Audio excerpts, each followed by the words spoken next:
Welcome back to a true instant reaction edition of the Night Report podcast. I'm your co-host, Mike Broadbent. Joining me once again is my co-host, Richie Schneiderite. Richie, just as we were kind of talking about, slowing down the portal, look what happens. We get a commitment from former Minnesota safety, Michael Flip Dixon. We're just going to call him Flip Dixon from now on because that's what he goes by. He's got 2 years of eligibility left. He's a big guy, 6'2", 210. He started, I think, 6 games for them at safety. It seems like that's the Minnesota fans are really kind of bummed about this loss. It seems like a really good pickup for Rutgers. What are you hearing about him? Yeah, so you kind of just mentioned all the important stuff, but pretty big safety, 6'2", 210, great size. Add him with Igmanosin back there, and you probably, like I said last time when I thought it was Rogers that was going to be playing safety. Seems like a little bit of a miscommunication between me and one of my sources there, but obviously Rogers is going to go to corner. This kid will play safety next to Igmanosin, but probably still the biggest safety duo in the Big Ten. Mm-hmm. He's really fast to the ball. He hits like a ton of bricks, it looks like. Based on what I heard is Minnesota was kind of leaning towards bumping him down the linebacker, which kind of makes sense because if you just watch his tape, like I was just watching before, he's not afraid of contact. Like he almost wants to kill people, and that's always what you love to see in a safety. You don't want anything going across the middle, stuff like that, but he looks pretty good. Coverage is pretty solid as well.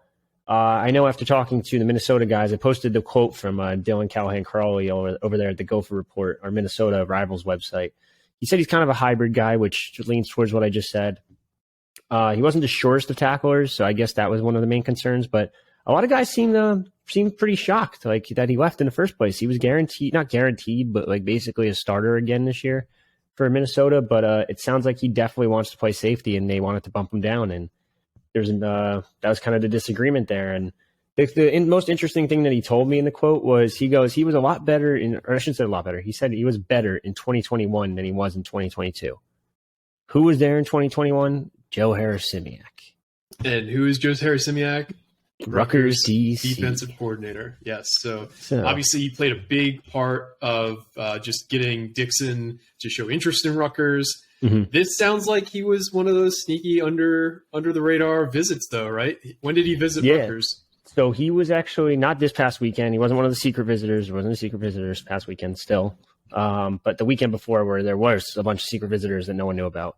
I could go back to that picture multiple times of the RAC student section or recruit section, and I'm so bad with faces. I don't know who's who, and especially with the transfer portal era, there's like 900 kids in there, and then just like, how the hell am I supposed to match that up and be like, that's Michael Dixon, like who I've never talked to and never read about my entire life until about an hour ago. So and it's different, like. If you were looking for your mom in a big picture, like if you're looking for your mom in a sea of 1,000 heads, you could probably find her because you've seen every different angle of your mother throughout the years. Exactly.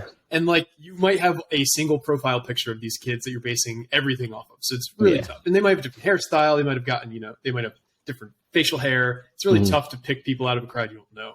Yeah, no, for sure. I like I said, I didn't even know who this kid was until a little bit earlier today, and that was it. And I was like, oh, okay, let's check him out. Let's see what the scoop is on this kid. And I started looking, and I was like, all right, man, he's actually pretty solid. Like, and he's nice off. Looks like a blitzing type of guy too. And there's a couple in practice footage that he posted on Twitter that he was just right off the edge, whacked the quarterback. Probably won't be happening in Rutgers practice because I don't think you should be doing that in the first place. Well, I think they learned the lesson the hard way about that this summer. Yeah, no kidding. Yikes. But this is a pretty good get for Rutgers. It shores up the secondary. The secondary is going to be another strong unit for Schiano. I don't think it will ever not be a strong unit under Greg, especially with Harris-Simiak, who has DB experience. You have 2 DB coaches on top of that too in Orphy and Lascari. So really good get for Rutgers. It shores up the secondary. You kind of fill in your missing pieces after Izzian and who else left? Braswell left with Rogers and what's this kid's name? Dixon. And Flip Dixon. So, I mean, this might be better than last year, the secondary, especially if Max Melton can bounce back this season too. The defense is going to be another very stout defense, and I'm pretty confident in them going into 2023. Jeez. Yeah, and just kind of going back to like the fan reaction from Minnesota on this. So he entered the portal on December 4th. And just reading some of the reactions, they were really devastated. Like, they were kind of shocked. They didn't really know why he was entering the portal, because he was going to get even more playing time next year for what it sounds like. Mm-hmm. Richie kind of touched on this. It sounds like he doesn't really want to play this hybrid role. He wanted to play more of a traditional safety, but he was used all over the defensive alignment, similar to how Christian Izien was for Rutgers. And I do think that, when you have a guy like Izien, it really can create these matchup mismatches and coverage and stuff like that. When you have a guy who plays a similar role, potentially at 6'2", 210 versus 5'9", 200, it really just, like, Izien's strength was not in coverage. He was great at a lot of things, but not necessarily coverage. I think Dixon will improve that slot on the team next year. Yeah. And some of the teams that they were throwing around that might be interested in Dixon when he first entered the portal, they assumed that he was going to like a blue blood. It's like, oh, he must be going to Georgia because he's from Georgia, or must be going to some big school. So this is a really good pickup. I think Rutgers landed a key piece to their secondary. He's got 2 years of eligibility. The question kind of turns to, this is strengthening his strength, which is always a good thing to do on a football team. Reloading. Kind of, you got to wonder what else we're doing in the portal that we're unaware of right now. We've tried to track it as well as we could. We kind of slowed down with that coverage.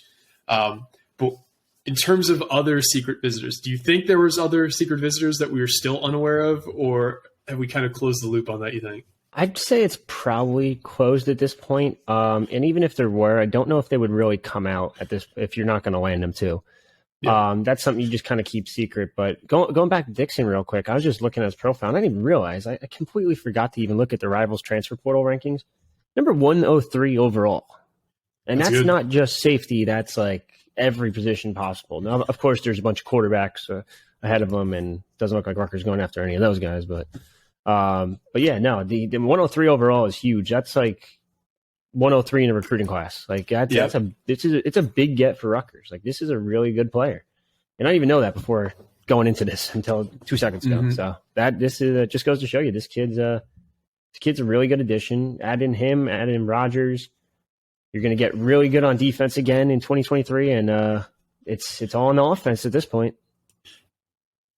Yeah, and if you look at Rutgers' history with the transfer portal, they target traditionally one of two things. A guy who either has some kind of relationship with the staff previously, which Flip Dixon fits into that, or a guy who has local ties who wants to come back home. And that's Eric Rogers. Occasionally you'll have like a weird one-off, like Devontae Walker? Willie Tyler. Oh. Devontae Walker too would fit into that. Devontae Walker is just, a guy almost any program in the country would love to have. But occasionally you'll have a guy like outside of that rubric who ends up at Rutgers. But typically it's, New Jersey guys, PA guys, or guys who have been players under coaches elsewhere. So those are two things to kind of think about when you're looking at, this guy entered the portal. Will Rutgers show any interest? Well, he's from the University of Texas and he's from Arkansas.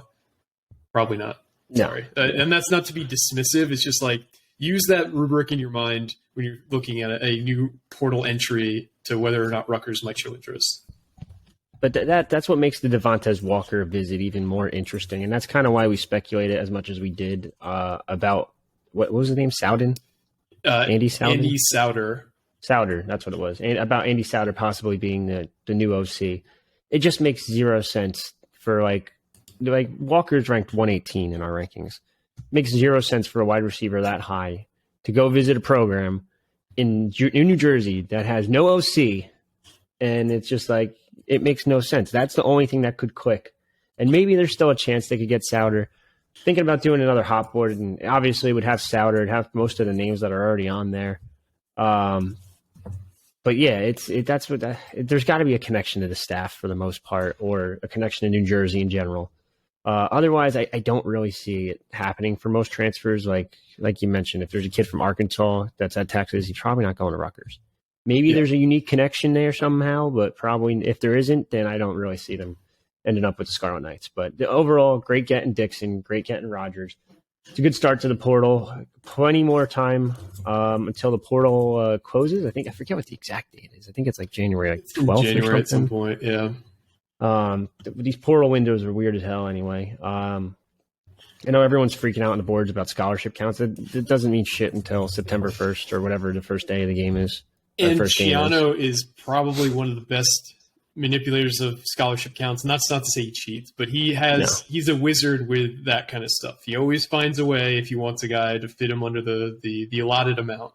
Yeah, there's ways around it. You could put this kid, and he's a New Jersey guy. We can get him more financial aid since he's from Jersey, so we'll give him this, and then the scholarship will go to this kid instead. And the kid, it's not like that kid's not getting scholarship; like he's still not paying tuition. But there's ways around it. You could blue shirt, you could white shirt, you could red shirt. I mean, heck, gray shirt. You could do anything with a shirt at this point. But yeah, no. There's so many ways to manipulate that stuff. And then end of the day, you don't really need to be at the 85 limit until game one. Like, and there's a whole other portal window too. Now, is that portal window going to be better? I'm going to say no, probably. I agree. But that's just, I shouldn't say I guess it's technically a guess, but most of these guys already, if they already kind of know that they're going to get interest from other Power 5 programs and they're already getting tampered with at this point, they're probably already in the portal and already at their new destination or close to going to their new destination. I think the second wave of recruits or portal guys is going to be more backups and stuff like that.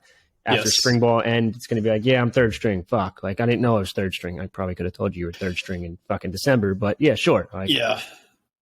Like if you look at a guy like Drew Pine who transferred from Notre Dame, like they basically told him your job is not guaranteed going into next year. So you could come back, you can compete, but we're looking for a portal guy. And that's why he transferred, because ultimately as a quarterback, you have to be able to play in order to – most of these guys want to play in the NFL. So you're not going to make the NFL sitting on the bench. Occasionally a Matt Castle situation will happen, but that is very, very rare. You need to play. Yeah, I think he ended up at Arizona State, right? He did. He actually just committed yesterday, I believe. Yeah. So that's an interesting one for him. Although Dillingham's a pretty good coach, so we'll see what happens there. But Dillingham's at Arizona, not Arizona State. Oh, I'm sorry. Who the hell is Arizona State now? I don't know. I know they fired Herm. Yeah. Herm. So I don't know who they hired as a replacement, to be honest with you. I have no idea. No, Dillingham's Arizona State. No, Dillingham's Arizona. Check. Oh wait, Jed Fish is Arizona. My bad. Yeah. My bad. Yeah. No, it's all good. But yeah, no, I mean that one's interesting. And then next up for Rutgers, really the only transfer portal name that we know are two, I guess. Parrish Shand, but it sounds like he's going to delay a little bit and take a couple more visits because he's just blew up and just got every offer. And then Devontae Walker. No one really knows what he's going to do. Like, he's supposed to commit this week, leaning the fact that he's a North Carolina native, just went to North Carolina. North Carolina arguably has a top 2 quarterback. It might, if it wasn't for Caleb Williams, I would say 1, but Drake May is probably number 2 in the country next year. Mm-hmm. And they run a crazy offense that just chucks the ball. Yeah. Maybe, yes, that was under Phil Longo, but it's still Mac Brown at the end of the day. He's still going to chuck it deep. And you'd almost be a little crazy to choose Rutgers over UNC if you're a wide receiver. I mean, from his right now, perspective. yes. Yeah. I would agree that, given how bad the offense was last year, given that we don't have an OC, given, honestly, we don't know who's coming back on the staff. We could take some guesses, but I think Schiano realizes the first domino to fall has to be the OC, and then you kind of make decisions based off that.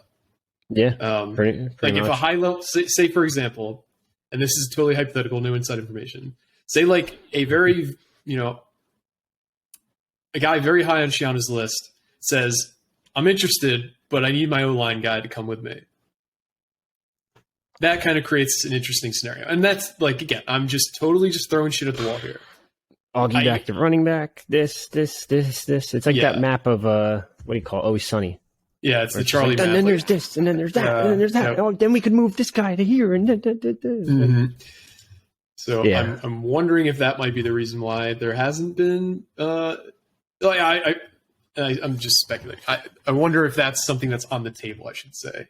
Like the availability of having your guy come with you. Yeah, I mean, I totally agree with that. Like I said before, this is a great addition. You needed another safety regardless. You did. I keep saying you lose 1 safety. You lose 2, I forgot. Yeah. I keep forgetting about Avery Young because you lost him too. And they've been mainstays back there at safety for, I don't even know how long, 4 years, 5 years. So yeah, this is a good get. Eric Rogers is a good get. Now you got to focus on that offense. You got to do something with it. You got to get some portal guys. You need at least 2 portal receivers, in my opinion. Yeah, and 1 lineman, maybe more. If you can get more, get more. If you can't, then this defense is going to be very good next year, though. Like if you assume that Kess Abraham was hurt this year and he's going to have a bounce back year, because in 2021 he was fantastic. I don't know what happened this year, but you have him. Assuming Max Melton doesn't enter the NFL draft, you have Desek Benusin. You now have Flip Dixon. Now you have Eric Rogers. Now you have Robert Longerbeam coming back. Then you got Tyreen Powell, Deion Jennings. Tyreen Powell, Deion Jennings, and Moses Walker at linebacker. And then our defensive line was fantastic this year with Wesley Bailey, Keontae Hamilton, Aaron Lewis. We probably still need some kind of D tackle as well. Ifan Maja. But we'll see how that goes. This defense, it could be top 6 in the Big Ten this year. And I don't think that's hyperbole. They're going to be very good. Yeah. No, extremely good. I'm just concerned that they might be on the field 75% of the time. Yes. We'll see how they do portal recruiting and with the OC. But I am feeling more optimistic today than I was earlier this week about Rutgers and their dealings in the portal. This is a very good pickup. Signing day is tomorrow. Should we expect any kind of surprises? The only one, it sounds like they're only signing 19 right now, which is every commit. So you guys don't have to go look at the list again. The only one that could change that and make it 20 is Chimde Ona? I don't know how to pronounce it. I don't know how to pronounce shit. It's tough. He wants to decide in February. He has a visit technically tentatively scheduled for Ole Miss at the last weekend in January when high school recruits are going to have that one last period before the signing day in February. To Ole Miss. He's getting pushed by Penn State. He's getting pushed by Maryland. He's getting pushed by like a million different schools at this point. It's going to be tough. I don't think he ends up signing tomorrow. He did tell me as of, Monday? I was talking to him about recapping the visit a little bit quickly with him on the phone. And he told me he still plans on signing in February. Now, I know Rutgers is still pushing for him to sign Wednesday. There's a chance. I don't see it happening. Maybe they pull it off, and that would be huge if they did. But regardless, I don't want to temper expectations with linemen. They need 2 years minimum before they play, like minimum, if not more. So let's temper expectations with the guys that are on campus. Let's temper expectations with the guys that are coming in. That's why I keep saying you need another portal guy. You return all your starters again, except DiRenzo. So just go with that. You gotta develop these guys at the end of the day. That's all it is. So we'll see what happens. Yep. So stay tuned to the boards because signing day is always fun. It used to be a lot more fun, to be honest with you. It was the first Wednesday in February, and there was portal killed it too. Yeah, half the kids were deciding the few weeks leading up to the signing day, but now everybody's basically locked in because there are like a limited amount of high school scholarships. The timelines have just moved up further and further with commitments, but maybe we'll see something. Who knows? I did want to touch on one further thing. It was reported by you that Rutgers had another transfer visit in Sam O'Fury, who's Jesse O'Fury's brother. He's a transfer linebacker from North Carolina A&T. Are you hearing anything regarding him and Rutgers, or was he just there as a family member on the visit? No, he was definitely getting pushed a little bit by Rutgers. He's not going to be a scholarship kid if he does end up with Rutgers. He's going to be a PWO, if anything, which you guys can all calm down on the boards. Relax. Relax. They're not putting a scholarship on this kid. But no, there's a good chance that he could end up with the Scarlet Knights, and it would be a pretty solid addition. And then you just add to the linebacker room. He's pretty good out of high school. That's not like knock him. I know he's just a 5.5 3-star, but like played at IMG too. So there's connections there between. I can't even think of the strength and conditioning coach's name for some reason. Was Jay Butler there? Now he's at Rutgers, Jay Butler, and then Billy Miller is the head coach at IMG. Yep, former Rutgers guy, special teamer. You need a special teams coordinator. He's right there, but they're not doing that. So let's just knock that one off. Yeah. Do we know what happened with him in his recruitment? Because his profile shows a bunch of offers, and then he ends up at North Carolina A&T. He doesn't really play there either his first 2 years. So were those offers just kind of like thrown out when he was like a sophomore, and then he didn't really grow, or what was the deal with those? Exactly. They were all like early offers, and then it just he went to IMG to try to gain more offers. Most of them weren't committable. It's more of those just like early throw shit at a wall, and maybe the kid turns into like a 4-star. Yep. But yeah, they threw offers at him: Syracuse, Michigan. I forget the other two, Marshall, something else. But the one that did stick was North Carolina A&T, who kind of offered a little bit later when he was at IMG, and then ended up there in full ride, and now could be coming a little bit closer to home with Rutgers. So we'll see. All right, guys. Well, we appreciate you tuning in. We might do a signing day pod tomorrow. And we talked about it, but then this came up, so we'll see. So I got one more thing real quick. Do it. We got to mention it. We forgot to mention on the last pod. Yes. Yes. All right, you can go because I don't know the exact details of it. All right. So $1 million. Yeah. So the Knights of the Raritan announced yesterday that they are doing a $1 million fundraising drive. So $500,000 has been donated by 6 anonymous donors. For those who keep asking, stop trying to figure out who they are. I've seen some comments about it. Who cares? It's People not shady. It's just anyway. So they've got 6 people who have pledged a $500,000 match. So they're doing a pledge drive for the next 30 days. If you haven't already joined Knights of the Raritan, one, what are you waiting for? It's the smallest thing you could do to support our athletes and our athletic programs. 2, I know a lot of you probably already are donors, but this is a big deal in terms of just like an optics thing. So anything you can spare to beef up this drive would be much appreciated. From all the coaches, Coach Schiano came out and praised the pledge drive personally through a statement. So he's well aware of how important this is. The whole athletic department is behind this. So if you would like to join, you could just go to knightsofraritan.com. And they have steps on how you could donate there. It could be a one-time commitment if you're already a member, or you could sign up for a recurring membership. So it's so important moving forward. I know a lot of you guys hate NIL. I'm not a big fan of it either, but this is just kind of the way the world now. So we either adapt or we die as a program, and I'd rather adapt personally. Yeah. A little rumor that a certain basketball coach is going to make a quote too about it, but we'll see. We'll see. I imagine they're trying to like kind of roll these things out slowly to build momentum. But yeah, every coach at Rutgers is 100% behind this. I can guarantee you that. Yeah. So donate today and stop being fucking cheap. And hit the subscribe button. The subscribe button down there is for free though. Just saying. Yeah. Our subscriptions will never cost money. Just maybe some ads you got to listen to. Yeah. But guys, once again, thank you so much for joining us. For me and Richie, this has been another edition of the Netport Podcast, signing off.